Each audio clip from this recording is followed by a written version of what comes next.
From the Watergate Building in Washington, this is Hotline TV. Now, here's Hotline editor, John Mercurio.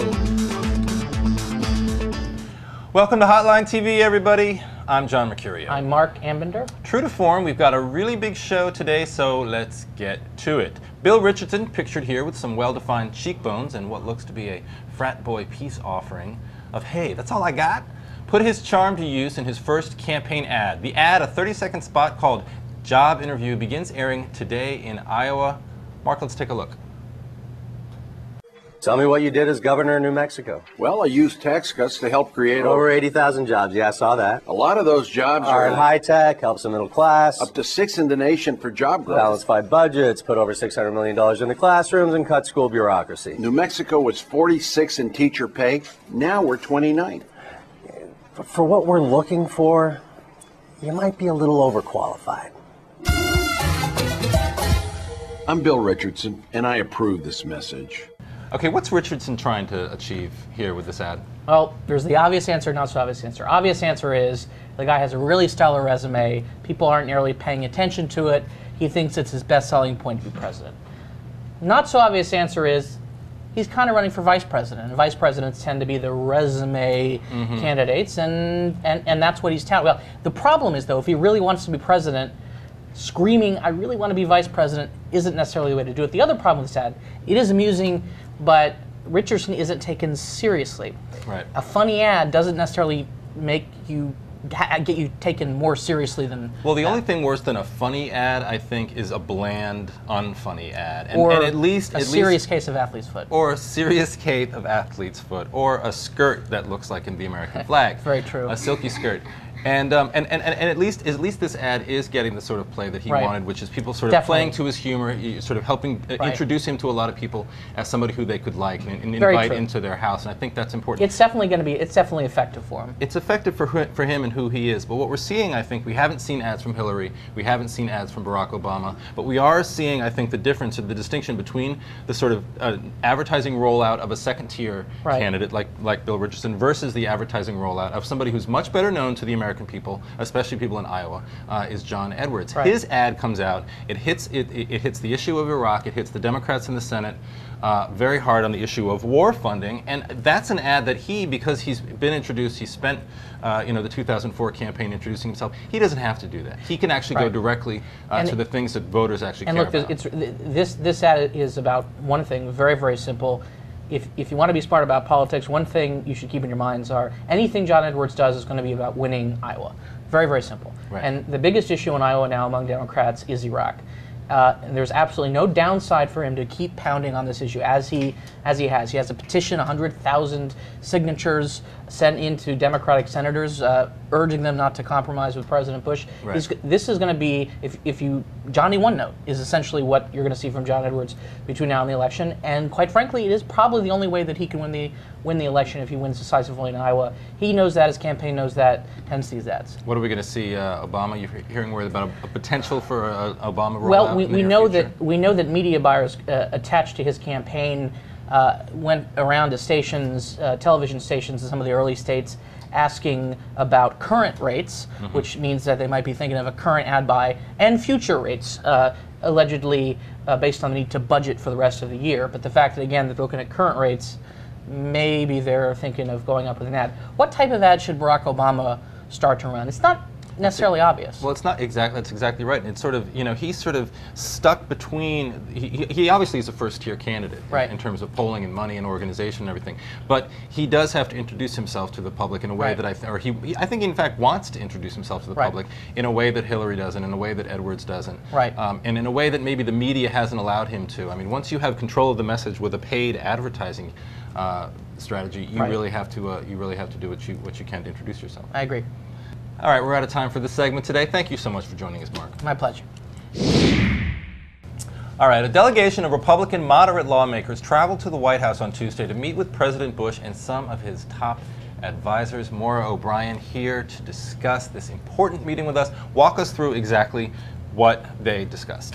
Well, so you had this group of like 11 Republican moderates go to the White House. They met with Bush, Condoleezza Rice, Robert Gates, Karl Rove, Tony Snow, Stephen Hadley, And what happened is they basically laid it all out on the table for President Bush and told him, you know, look, this is not, you know, the war is being perceived horribly in our districts. You know, we can't for much longer toe the line for you. One of the most striking things that I saw that they discussed, or that the congressman told Bush, was basically, you don't have any credibility anymore. No matter what happens, you know, over the next few months, if good news comes out of Iraq, whatever happens, it can't be coming from you. It has to be coming from Capitol Hill. And it has to be coming from General Petraeus or generals. somewhere else besides the White House. No matter, even if things all of a sudden do start going well, people won't believe you anymore. And that was a really amazing thing, I think, for, you know, them to just say, nobody believes you anymore. Right. So it was this very candid conversation of basically that, you know, Republicans saying, we can't afford to be just 100% on your side anymore. Yeah, I mean, how did President Bush receive this information? The reason I ask that is because the story leaked incredibly. I mean, the story was everywhere. After the meeting, it was everywhere. And you know that those members of Congress, those moderates, basically went out and basically recounted everything that they had said to the president, which is something that this White House hates more than anything. It's a private meeting where they think a frank, sort of no-holds-barred discussion is going on, then becoming the front page story on the Washington Post the next day. The other thing he hates is being put in a room with a bunch of people who were telling him that he's doing a bad job, or he has no credibility, or that his poll numbers are low. That's exactly what happened. Exactly. So as much as the story became the sort of driving political story of the day, I can't imagine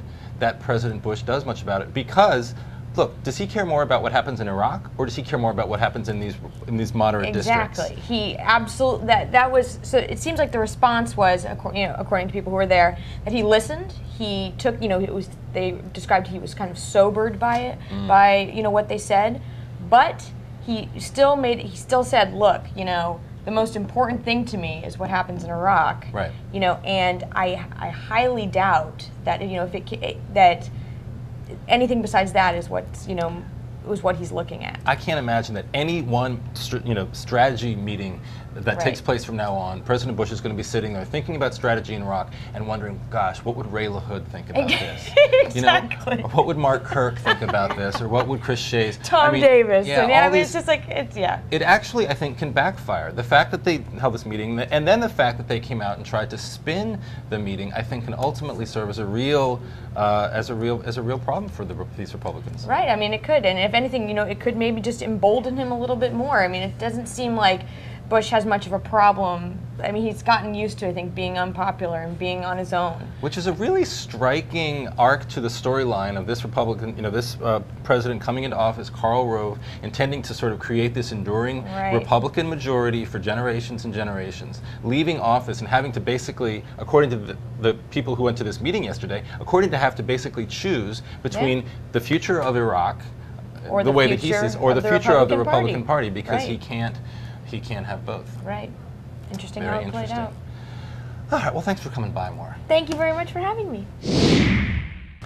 After a tepid debut in California, Fred Thompson's advisors say he's planning a tighter and sharper message dubbed Stump Speech 2.0 for this weekend in Virginia. Here to fill us in on Thompson's SVU is Thompson specialist Tim Saad. Tim, what's this new strategy? Why is this guy, he's only been in the race, hasn't even been in the race, but he's only been in, publicly speaking about the possibility of getting into the race for less than a week, and already he's making over his candidacy. Yeah. What gives? Well, I think the problem started out was the expectations were so high. Every time you see a story about him, it's Reagan this, Southern Fried Reagan, Reagan-esque, great communicator. I mean, it's the expectations are so blown out of proportion. So when he went to that speech last weekend, and he probably did fine, but the expectations were so high that they expected this guy to come right in and blow everyone away, and he didn't. And everyone, Bob Novak, who you don't want to disappoint, and they did. I've never disappointed him in my life. I wouldn't touch it. Yeah, and he did, and so now he's got to remake himself. But why? You see, that's my point. I challenge your premise. Why does he actually have to remake himself? If in fact you're right, I think you are right. Look, he came in with these sky-high expectations, just like on the Democratic side, Obama came in with the expectations and struggled to have to meet them for the first couple of weeks and months. But why, less than a week after his debut, so he got some lukewarm debuts. Shouldn't he, if he really is this visionary, great leader, shouldn't he just sort of shrug off the reviews and say, look, this is who I am, and not let his advisors go out and say, no, we're going to remake the whole thing. We understand that people didn't like what we did the first time. We're going to try a whole new approach. It sounds too marketed, too packaged. To me, that is not the sign of what I think a lot of Republicans think he is, which is some sort of great visionary. But I think we all know that, you know, they're putting a lot. He's sort of an empty vessel that they're putting a lot of hopes into, not really having any basis for it. That's right. That's right. And in stories, you see that they say he's not deterred by the reviews and everything. That he's not really changing himself. He's just focusing on different issues. And he's going to get to meaty stuff like values issues. They're going to do this weekend, and they're going to do judges this weekend. You know, popular topics with conservatives. Not as much overarching themes, and they call it amusing speech, entertaining speech. But this next one's going to be a weighty speech, I guess. So. That's how they're going to go about it this time. You know, as much as he does have this sort of, as much as he walks into this party facing open arms, everybody's sort of trying to embrace him. My prediction is that there's very little patience for, and I'm sort of, you know, assuming that he doesn't do well this weekend and still doesn't impress these people who have extremely high expectations. My prediction is that there's very little patience for him to come up and not impress people, because look, they have put so much into what he could be that I think at this point, if he doesn't satisfy them, they're going to move on pretty quickly and become even more sort of you know, desperate for you know, a true savior. And that could happen, and you know, they'll move on to the next person. That's the fear. It could be, you know, Newt Gingrich or whoever is waiting in the wings next. But so that's the fear. So I guess that's why they're doing the whole 2.0, trying to right this ship. Even though it doesn't need to be. Look, is it too soon for Wesley Clark comparisons? They're already being made. They're already being made, so it's not too soon. Yeah, exactly. Not too soon at all. All right. Well, there you do that. Thank you for your excellent insight on the senator actor Tim Saad. Thanks for joining us. Thank you very much, John. Asked about his decision to work at a hedge fund in 2005, John Edwards said this week that he did it mainly in order to learn about the relationships between financial markets and poverty, one of his pet issues. Here to talk about this with us, Nora McAlvana. Really? Which one? Really? Which one is it?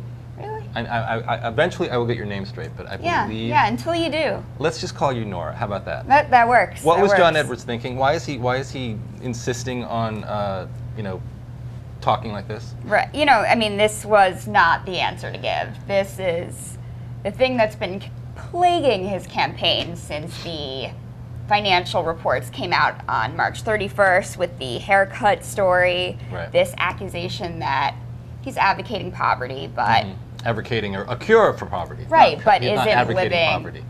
No, right. I mean, that is his, as you said, his pet issue, but his lifestyle speaks to the contrary. But does that matter? I mean, look, just because someone's wealthy, does that mean they can't be an effective advocate for the poor or for cures for the ills of poverty or anything like that?